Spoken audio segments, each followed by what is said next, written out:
Rohingya मुसलमानों के साथ इंसानियत सोच सलूक पर अक़वाम मुत्तहिदा ने भारत से जवाब तलब कर लिया। अक़वाम मुत्तहिदा के मुताबिक गुज़िश्ता हफ्ते भारतीय हुकाम ने दिल्ली से दर्जनों रोहिंग्या पनागज़ीनों की आंखों पर पट्टी बांधकर अंडमान मुंतकिल किया।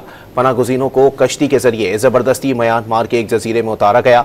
पनागज़ीन तैर कर साहिल तक पहुंचने में कामयाब हुए, मगर ताहाल उनके बच जाने की कोई खबर नहीं आई। रोहिंग्या मुसलमानों के साथ इंसानियत सोच सलूक पर अक़वाम मुत्तहिदा ने भारत से जवाब तलब कर लिया। अक़वाम मुत्तहिदा के मुताबिक गुज़िश्ता हफ्ते भारतीय हुकाम ने दिल्ली से दर्जनों रोहिंग्या पनागज़ीनों की आंखों पर पट्टी बांधकर अंडमान मुंतकिल किया। पनागज़ीनों को कश्ती के जरिए ज़बरदस्ती म्यांमार के एक जजीरे में उतारा गया। पनागज़ीन तैर कर साहिल तक पहुंचने में कामयाब हुए, मगर ताहाल उनके बच जाने की कोई खबर नहीं आई।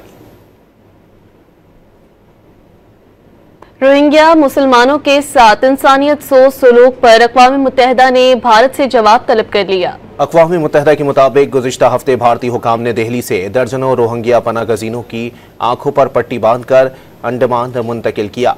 पनागज़ीनों को कश्ती के जरिए ज़बरदस्ती म्यांमार के एक जजीरे में उतारा गया। पनागज़ीन तैर कर साहिल तक पहुंचने में कामयाब हुए, मगर ताहाल उनके बच जाने की कोई खबर नहीं आई।